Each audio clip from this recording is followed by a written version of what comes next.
경우에 압축 성장 때문에 경험이 너무나 그 낙차가 컸어요. 격차라고 하긴 그렇고 그 차이의 속도가 빨랐어요. 그러다 보니까 이제 여기 생기는 이슈들을 얘기한 거였고, 첫 번째는 밀레니얼 얘기였습니다. 밀레니얼에 대한 얘기를 좀 해보도록 하죠. G세대가 예전 세대와 달리 귀속감을 느낄 수 있는 그룹의 존재들이 약해지면서 가족, 학교, 선후배, 직장, 종교, 도리어 군중 속에서 나라는 사람을 인정받고자 하는 현상이 나타나는 것 같습니다. 일단 여기까지 들으면 이걸 쓰신 분은 G세대가 아닙니다. 바로 알 수 있어요. 왜 그러냐면 보통 이렇게 얘기하거든요. 걔네는 문제야. 우리 때는 참 좋았는데 얘네도 좀 다르던데 다른 게 아니라 이상한 거더라고. 이렇게 생각하기 때문에 일단 아니고요. 당장 저희 세대 때만 나오죠. 이제 저희라고. 가족과 학교 또는 직장에서만 인정받아도 자존감의 만족을 느꼈지만 젠지인 경우에는 기술 발전이 지역을 넘어 지구 반대쪽에 있는 누군가와 소통할 수 있게 되었으니까요. 그러니까 경계의 사라짐이 나라는 존재를 다양한 환경과 방법으로 인정받을 수 있게 만드는 것 같습니다. 이건 오히려 긍정이라고 보시는 거네요. 지대로 이렇게 이해해보였는데 의견을 듣고 싶습니다. 라고 여쭤보셨어요. 답을 이미 하셨으니까. 근데 이거는 이제 답이라기보다는 의견을 주신 거고, 저의 의견을 좀 드리면, 저희가 이제 세대 얘기를 할 때 한국의 농업사회의 변화에 대한 것들을 얘기하면서 출발한 얘기가 있거든요. 50가구 정도가 평생 동안 같이. 그래서 늘 썼던 레토릭이 뭐였냐면 옆집 숟가락 개수도. 이 얘기를 한단 말이에요. 그러면 여러분, 본인의 존재는 그룹 속에 있는데 그룹의 전원이 다 아는 거예요. 그러니까 그 집 개똥이를 알아요. 힘든 게 뭐냐고 그랬더니 막 60까지 어렸을 때 그 쉬했던 얘기를 한다고. 그런 얘기 많이 나오더라고요. 평생 동안 놀림받다가 막 나중에 격분해가지고 나이 드신 다음에 복수한 얘기, 그런 얘기를 나오거든요. 돌이킬 수가 없는 거예요. 어렸을 때는 제가 밤에 쉬했던 얘기가 평생 동안 수치심으로 다가오는 거예요. 근데 이분은 지금 환갑인데 아직도 오줌 싸게 얘기를 하면 미치지 않겠습니까? 어떻게 본다면 옅어진 관계라기보다는 넓어진 관계를 봐야 될 것 같고, 그렇다면 우리의 삶의 인지의 총량이 있고 관계를 유지하기 위한 노력도 연결되기 때문에 그만큼의 확장에 대한 것들이 새로운 형태의 준거를 형성하거나 혹은 내 삶의 범주가 넓어지는 것으로 설명될 수도 있겠죠. 그래서 이 부분은 어떻게 설명해야 되냐면 다른 거예요. 완전히. 변한 게 아니라 다른 거다. 그리고 여기에 대한 수많은 스터디 중에서 뭐가 있냐면 그 출퇴근 얘기가 있어요. 영국의 산업혁명 당시에 이제 거주지와 거소지와 직장이 분화되는 형태. 예전에는 이동이 너무 힘들었으니까 내 주변이 일터였잖아요. 그러니까 이제 돌아다닌다라는 건 역마살. 그거는 이제 힘든 일의 표상인 같았다고요. 근데 그 다음에 어떤 일이 생겼냐? 공장이 생겼는데 공장은 밀집도를 기반으로 해요. 노동력이 많이 들어가야 되니까. 그러니까 어떤 일이 생기냐? 오염돼요. 오염되면 주거환경이 안 좋아지니까 여유 있는 분들은 시외로 빠져요. 출퇴근은 기차로 했기 때문에 커뮤트라는 게 나왔다. 뭐 이런 종류의 얘기들이 나오거든요. 그럼 이제 생활의 범주가 넓어지는 거예요. 그럼 어떤 일이 생기냐면 그때 거주지에서의 사회활동, 그 다음에 내가 일하는 곳의 사회활동, 이동에 따르는 고단함, 나름의 또 힘듦, 이런 것들이 전부 다 남아있거든요. 기록으로. 그때의 사회문화가 그 전에 농업사회보다는 더 복잡했겠죠. 지금 그런 일들이 메타버스까지 확장되는 것을 우리는 바라보고 있는 거예요. 그래서 새로운 형태의 삶의 확장에 따르는 나의 인지와 교류의 분화다라고 보시면 돼요. 그리고 이 분화는 선택할 거예요. 예를 들어서 지금도 그런 거 나오잖아요. 저는 그냥 지역에 남을래요. 그리고 옛날 방식대로 유기농으로 키우고 그다음에 farm to table로 내가 잘한 것들을 설명하고 그다음에 제가 여기 있더라도 전 세계에서 오시니까 그분들에게 제가 만든 음식을 드릴게요. 그러면 옛날 방식을 고수할 수 있어요. 그 대신 교류의 확장은 가능하죠. 이유가 예약은 인스타로 받을 거니까. 이 경우를 하면 삶의 주도권을 유지하면서 확장에 대한 부분들은 가상화시킨 경우가 나올 거예요. 근데 그렇지가 않고 나는 게이머다. 아니면 아이템 트레이더예요. 그렇기 때문에 내 삶의 경제 시스템까지도 가상화시키면 오히려 더 확장된 형태의 삶이 주도되는 형태로 갈 거 아니에요? 그건 선택의 문제가 될 겁니다. 그럼 어떤 게 나쁜 거냐? 없죠, 그런 거. 삶은 그러한 거예요. 도시로 모였던 한국의 산업사의 역군들은 지금 도시에 살고 있는 거고 다시 낙향을 원했던 분들은 돌아간 거고 선택의 문제예요. 이거는 좋고 나쁜 게 아니라 선택의 문제다 라고 설명할 수 있을 것 같습니다. 재밌네요. 이런 질문 주실 줄 몰랐어요. 누가 주신 거예요? 다차원적인 질문을. 일단 저희 세대 인사드립니다. 자, 수많은 세대를 이해하는 책이 나오고 있는데 오히려 이런 종류의 책이 이 세대는 이래 라고 규정하는 것 같습니다. 다른 세대와 거리감을 주고 있는지 그들을 진짜로 이해할 수 있다고 생각하는지에 대한 걸 여쭤보셨어요. 이 질문 주신 분 누구십니까? 와우, 놀랐습니다. 제가 예전에 했던 강연 중에 이게 있어요. 한국에 뭐 책들이 있다. 1학년이 제일 중요해. 2학년이 제일 중요해. 3학년이 제일 중요해. 다 있고요. 그 다음에 10대 공부해라. 20대 공부해라. 30대 공부해라. 40대 공부해라. 50대 공부하다 죽어라. 뭐 이런 거. 그러니까 이게 상술이자 그 다음에 또 나름의 위안이기도 해요. 왜 그러냐면 제가 최근에 굉장히 많이 본 책들이 뭐였냐면 제목 본 책들이 50대 늦지 않았어. 이런 것도 엄청 많이 책이 나온단 말이에요. 재밌는 게 그 책 지으신 분들이 일본 분들이 많아요. 왜냐하면 일본도 한국이랑 비슷하게 동양적 문화권이 있는 것도 유추할 수 있지만 그것보다 한국보다 고령화가 빨랐어요. 그렇기 때문에 고령화를 먼저 겪으면 50대 중요의 책이 먼저 나왔겠죠. 그러니까 그중에 좋은 책도 있을 거고 한국에 왔다는 걸 유추할 수 있잖아요. 그래서 이 부분은 상당히 위안이에요. 우리는 이제 타자화하기 때문에 함부로 대해요. 그 다음에 이렇게 밴드를 묶는 게 과연 맞는가요? 더 나아가서 그것들을 팔기 위한 거다라고 말을 하지만 사실상 짚는 분들은 위안으로 짚지 않을까에 대한 어떤 소박한 그런 공감이 있습니다. 근데 사실상 이게 맞냐에 대한 부분들은 거기에 따르는 수많은 디베이트가 있었는데 환경적인 공통 경험의 변이는 상당한 가치관에 유효하다는 부분들은 상당히 뭐 인정되는 부분이에요. 이유가 우리가 경험을 기반으로 사고하기 때문에. 근데 재밌는 건 말이죠. 경험은 어떤 새로운 형태의 나의 사고의 확장으로 더 보조되어지거나 혹은 교정되어지거나 혹은 다르게 확장되어질 수 있습니다. 그러니까 우리가 경험만 기반으로 한다면 우리는 전부 다 똑같은 생각을 해야 되잖아요. 근데 우리는 계속해서 다른 형태의 영화도 보고 책도 읽고 토론도 함으로써 기존의 그야말로 예전의 가치관에 그냥 뭐 고정된 신념을 계속해서 고집스럽게 유지하지 않고 새로운 형태의 담론을 수용하잖아요. 그렇기 때문에 정보의 흐름이라는 게 더 많이 나아진다면 그것만으로 형성되는 건 아니에요. 그런 이유로 이 부분은 어떻게 바라보셔야 되냐면 이런 책이 너무나 거칠기 때문에 과연 그게 옳겠냐. 하지만 어떤 메시지라든지 어떤 경향성이라는 것들은 우리가 수용할 수도 있으니 균형감 있게 바라보자. 이 정도가 답일 수 있을 것 같아요. 그래서 답은 맞기도 하고 아니기도 하다. 하지만 만약에 저자가 이거를 위안이 아니라 협박으로 쓴다면 나쁜 거예요. 왜냐면 이런 거 있거든요. 2학년이 제일 중요해. 이건 대부분 어떤 거냐면 뭐 교재를 팔거나 아니면은 이런 공부법을 강요하는 것들이거든요. 저희가 봤던 제일 무서운 게 뭐였냐면 이런 거예요. 뭐 프랑스 육아법, 그다음에 뭐 독일 아이처럼 키워라 뭐 이런 것들. 제도와 시스템이 다른데 그렇게 키우는 게 옳은지에 대해서라면 정말 고민해 봐야 돼요. 그리고 이게 계속 변화한단 말이에요. 유행이 있어요, 이게. 그렇기 때문에 그렇게 부안해동하면 우리 아이에 대한 우리의 생각이 애정이 아니라 어떻게 보면 폭력이 될 수 있어요. 그렇기 때문에 좀 더 깊게 바라본 작업은 반드시 해야 됩니다. 그러니까 저런 책을 쓰시거나 뭐 유태인 육아법 그거 보면서 그분들은 그 경험을 되게 금과 옥조처럼 소중히 하시는 분들이잖아요. 그러니까 이렇게 어떤 경험을 했을 때 이건 고쳐야지, 발전해 나가야지, 이런 경험도 있네, 수용하는 사람도 있는데 그 경험이 고착이 돼서 나는 이런 적이 있었으니까 앞으로도 이게 맞아라고 생각하시는 분들도 꽤 있어요. 위험하죠. 그러니까 네. 이제 내가 달을 가리켰는데 손가락을 보이는 케이스예요. 네. 그러니까 그거는 깊은 사고로 해결될 문제죠. 더 많이 고민하고 그것의 원료가 어떤 것이었으며 나오게 된 환경적인 형태의 확장에 대해서도 이해를 해야지 그냥 형식만 차용하면 위험하죠. 네네. 좀 비슷하면서 다른 얘기인데 MZ세대나 젠지에 대해서 기업들이 되게 중요하게 생각하고 근데 그런 관점에서 사실 대중을 대상으로 하는 기업의 활동이나 마케팅은 이게 맞다고 생각을 하면서 조금 개인적인 의견일 수 있는데 이 여쭙고 싶고 궁금한 부분이요.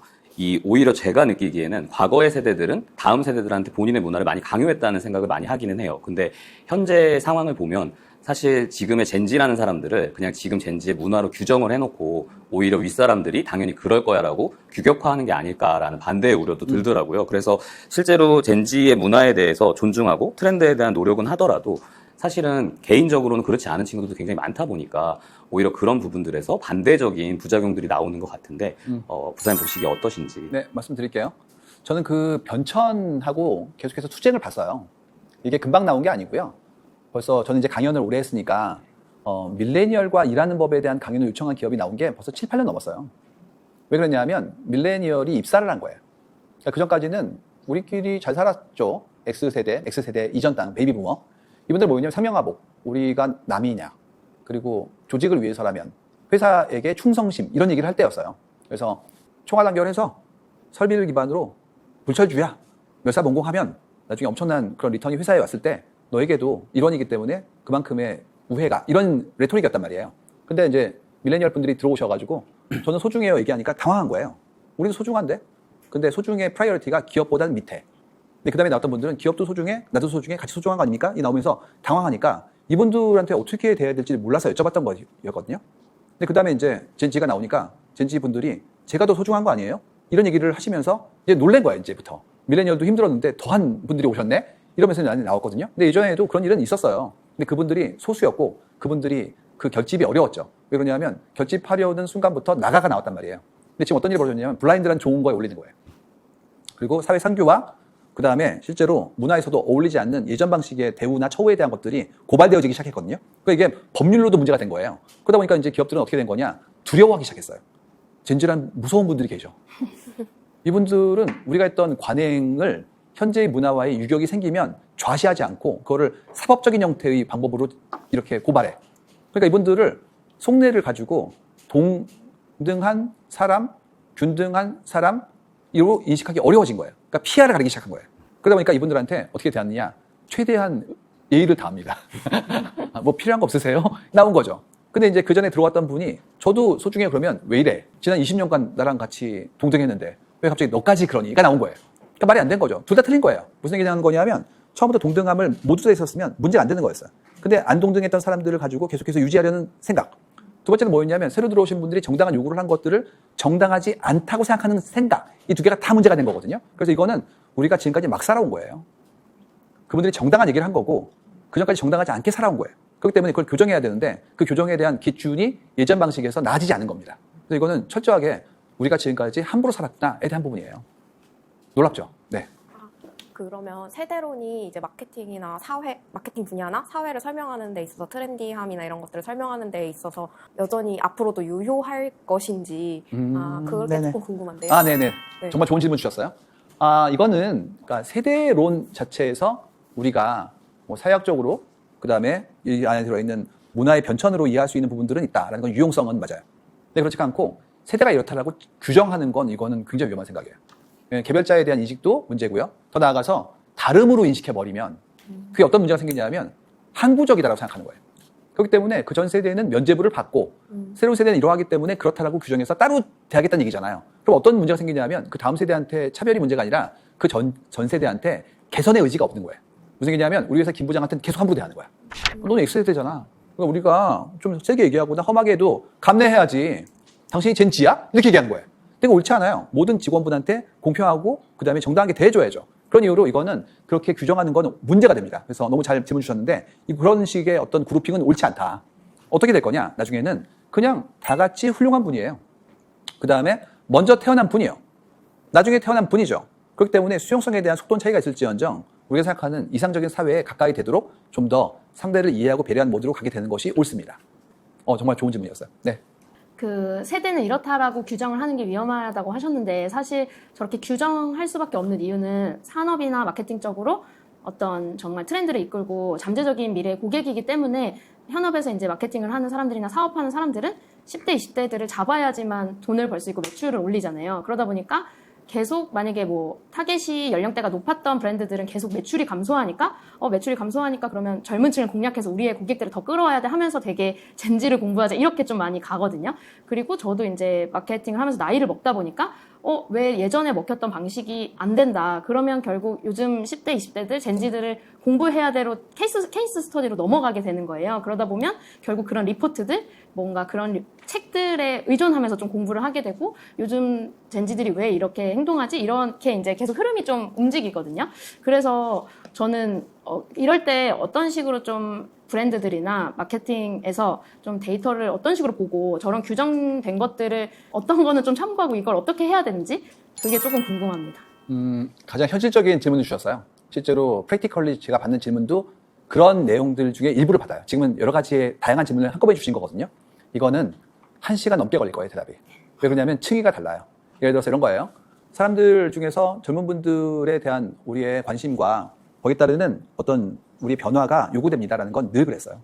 왜냐하면 젊은 사람들이 더 새로운 것, 그 다음에 신선한 것, 더 감각적인 것들을 원해요. 그거는 인생의 발전 단계에 똑같아요. 좀 더 이거는 이제 컴퓨터 프로그래밍에서도 뭐 exploration, exploit 이렇게 얘기해요. 탐색과 활용. 그래서 early stage에는 정보가 없기 때문에 탐색을 더 많이 해요. 더 나이가 들기 시작하면 남아있는 기간의 활용이 제한적이기 때문에 오히려 실행을 더 많이 해요. 그렇기 때문에 언제나 exploration은 젊은 세계의 특권이자 패턴이에요. 그러니까 우리는 언제나 새로운 세대한테 더 많이 민감하게 다가가야지만 가능하고 또 한 가지는 존속할 수 있어요. 왜냐하면 이게 에이징돼 버리면 에이징되는 컨슈머를 따라서 우리 사업이 몰락해 버리기 때문에 인입이 안 되면 없어지는 거예요. 그래서 언제나 모든 산업은 새로운 유저를 원합니다. 그러니까 이거는 명제예요. 근데 그거 말고 최근에 어떤 문제가 생겼냐면 발신 문제가 생긴 거예요. 자, 이렇게 많은 분들이 계세요. 제가 얘기를 해요. 동시에 들으셨어요. 그렇기 때문에 제가 하는 얘기를 듣고 생각을 바꾸거나 새로운 아이디어를 얻으셨어요. 이건 오케이입니다. 지금 어떤 문제가 생기냐면 얘기를 또 안 들으세요. 그래가지고 얘기를 들은 사람이 퍼뜨려줘야 돼요. 근데 소셜 네트워크에 대한 적응성 내지는 활발함 때문에 연령이 높으신 분들의 확산이 더뎌요. 그 다음에 더 젊은 분들의 확산이 더 빨라요. 더 나아가서 그분들이 확산했던 것들에 대한 우리가 생각하는 선망성이 더 트렌디한 분들이 더 파워풀해요. 그러면 이제 인돌서가 되기 때문에 앞에 있는 사용자층이 젊을수록 더 유리하죠. 지금 어떤 일이 벌어지고 있냐면 타겟이 나이 든 분들인데 알리는 거는 오히려 어린 분들한테 하는 경우가 생기기 시작했어요. 이분들은 컨슈머가 아니에요. 그냥 발신자예요. 그렇기 때문에 나이가 드신 분들이 선망하는 것들도 젊은 분들에게 주는 일이 생기니까 더 어려워진 거예요. 세 번째 어떤 문제가 있을 수 있냐면 자, 이렇게 알리는 작업들을 하기 위해서 확산되어지고 소비되어지고 그다음에 그걸 기반으로 인식되어지는 것들에 어떤 인텔리전스 이슈가 있어요. 예를 들어서 더 많이 인코딩 되어지고 더 많이 더 깊게 이해되는 부분들이 있죠. 그런 경우에 인코딩에 대한 어떤 기품은 결국 해박함이거든요. 해박함은 그 주제에 대한 나의 전문성이자 나의 애호예요. 근데 애호를 가지기까지의 시간이 요구되고 자원이 요구되고 더 나아가서 환경이 요구돼요. 근데 척박한 세월에 있던 분들은 애호까지 하기 못했던 거예요. 그러다 보니까 내가 애호를 갖기까지의 시간이 요구돼요. 근데 소비 생활에서 그다음에 사회적 문화적인 형태의 접근성에서 높은 분들은 애호가 깊어졌죠. 그러니까 그런 찬스가 있던 분들은 더 많이 볼 수밖에 없죠. 그런 이유 때문에 애호의 층위가 다른 부분들도 포함되어 있어요. 이게 그래서 한두 개가 아니에요. 어쨌든 뭐냐면 젊은 분이 유리하세요. 지금 상태가. 환경, 접근성, 확산, 탐색 모든 것들이. 근데 문제는 이제 우리가 그랬을 때 우리라는 것은 그분들에서 경험이 좀 더 있었던 분들이 새롭게 그분들과 소통하면 어떻게 되는 거냐. 이게 문제가 되죠. 근데 이게 기법으로 안 돼요. 그런 거 있잖아요. 부장님이 랩을 배워오면 미칠 것 같다고. 나가서 막 회식 나가셔가지고 어렵게 배워온 랩을 하고 계시면 안쓰럽잖아요. 그거를 뭐 박수를 치기도 그렇고 동료 하면 또 할까봐 두렵고 몸에 안 맞는 옷을 한 거거든요. 근데 늘 삶이 특정한 어떤 필드에서 전문성을 가지고 있으면 그분이 랩을 했을 때 이거는 억지로 배운 게 아니기 때문에 물 흐르듯이 가죠. 내가 할 수 있는 매질과 언어에 대한 부분들을 탁월함을 유지해야지 급조가 안 돼요. 그거는 소비자가 이해합니다. 바로 알아요. 그렇기 때문에 내가 할 수 있는 부분과 아닌 부분들을 나눠봐야 되고요. 참여자를 함께 가면 돼요. 꼭 내가 할 필요 없거든요. 오히려 팬덤과 유지한 다음에 우리의 컨슈머가 발신을 도울 수도 있죠. 그렇기 때문에 함께 가는 것이에요. 다만 이제 그걸 위해서 최소한의 보캐블러리와 그래머를 알아야 될 거 아니에요. 그걸 위한 스터디는 필요해요. 그래서 이런 책이나 아니면 이론들이 다 무용한 게 아니라 다각적 방법으로 그에 대한 이해의 출발점을 위해서라면 소용이 돼요. 하지만 이걸 읽은 다음에 아우 내가 젠지와 이해하는 법 책을 읽었으니까 지금부터 같이 회식? 이제 이러면 큰일 나는 거예요. 그건 뭐냐면 기법으로서만 이해하는 거기 때문에 실제로 내 안에 들어있는 진심은 혹은 거기에 따르는 소통의 원활함은 결여되어 있으니까 그건 위험하다라고 말씀드릴 수 있을 것 같습니다. 이런 이해, 이런 맥락이 어떤 글로벌을 볼 때는 어떤 식으로 좀 적용을 하면 좋을지 좀 궁금합니다. 속도 차이가 있고요. 그 다음에 가지고 있는 사회적 자산의 차이가 있어요. 그러니까 어떤 국가는 이미 상당한 수준의 문화적, 경험적 자산이 있었다. 그러면 이제 매질 차이만 생기는 거예요. 그래서 많은 우리의 다음 세대들이 글로벌리 연결되어지고 새로운 매질로 교류되어지기 때문에 그건 익숙하지 않으신 거예요. 한국은 거기다 뭐가 들어왔냐 하면 이렇게 양성평등에 대한 부분들, 그 다음에 또 출생률의 급격한 저하, 더하기 GDP의 매우 빠른 상승, 그리고 산업구조의 변화, 이게 한꺼번에 다 왔어요. 그러니까 이제 다른 나라에서는 유례를 보기 힘들어요. 이 정도로 빈국이다가 동시에 올라갔는데 이거를 겪은 세대가 살아있는 거예요. 그러니까 이분들이 어렸을 때 얻었던 경험과 거기 따르는 기준 자체가 완전히 새롭게 정의돼야 되기 때문에 큰 문제가 생긴 겁니다. 뭐 쉽게 생각해 보시면 70명이 맞고 자란 세대하고 20명 안쪽에서 각자의 얼굴을 보면서 이렇게 조심스럽게 얘기했던 세대랑은 달라요, 완전히. 그러니까 이해할 수가 없는 거예요. 제가 봤던 얘기 중에 제일 무서운 얘기 그거였어요. 뭐 상사가 저한테 너무 심하게 얘기해요. 그래서 욕을 해요. 그랬더니 그게 아니라 아우 이렇게 하라고 얘기를 했는데 지시받는 게 싫었어요. 그랬더니 그 얘기 하셨어요. 나이 드신 분이. 우리 때는 맞았어. 뭐 이렇게. 결제서류 날아가고 막 소리 지르고 심지어 어떤 분은 막 정말로 물리적으로 때린 데가 있다는 거예요. 근데 그거는 말도 안 되는 거죠. 그거는 진짜 문제가 있는 건데 그 기준으로 봤을 때 나약하구나. 그럼 문제가 있는 거예요. 그렇다고 해서 무조건 칭찬하라? 그것도 말도 안 되는 거죠. 기준을 정하고 정확하게 업무에 대한 부분들을 협의하는 구조로 가야지 칭찬만 해라. 이것도 말이 안 되는 거고 그 다음에 나약하구나. 이것도 말이 안 되는 거고 다 말이 안 되는 겁니다. 재밌네요. 미래에는 창의력과 의사소통과 자립을 위한 교육을 한다고 힌트를 주셨는데 과연 수요가 있을까요? 그러한 교육 방향에 대해서 전문성 신장과 권위에 대한 합의가 진행되고 있는 걸까요? 합의 없어요. 왜냐하면 위쪽은 당위예요, 당위. 미래를 빼도 그래요. 항상 그렇죠. 창의력이 있어야지. 의사소통 해야지. 차립해야죠. 이거는 당연한 거예요. 그렇기 때문에 이거는 미래가 아닙니다. 지금인데 지금까지 그 부분에 대한 우리의 노력이라든지 혹은 뭐 시급성이 그렇게 깊지 않았다라고 우리는 생각하는 거예요. 거꾸로 앞으로 더 힘들 것이다라고 생각하고 있는 겁니다. 그리고요. 두 번째는 전문성과 권위에 대한 부분들은 이거는 되게 컨트로버시얼한 얘기예요. 그러니까 전문성은 어떻게 정의할 거냐에 따라 달라져요. 최근에 나오는 거 그거잖아요. 뭐 전문가 되게 중요하다? 이렇게 얘기해요. 또 뭐가 나오고 있냐면 통섭적 인간이 필요해. 막 이렇게 얘기합니다. 그래서 이렇게 얘기해요. 슈퍼 제너럴리스트 뭐 이런 얘기 나오거든요. 그러면 어쩌란 말이야. 하나도 달아알기 힘든데 뭐 파이형 인간 두 개를 하라는 둥 문이과 합쳐가지고 사실 그것도 웃긴 얘기입니다. 문과 이과라니.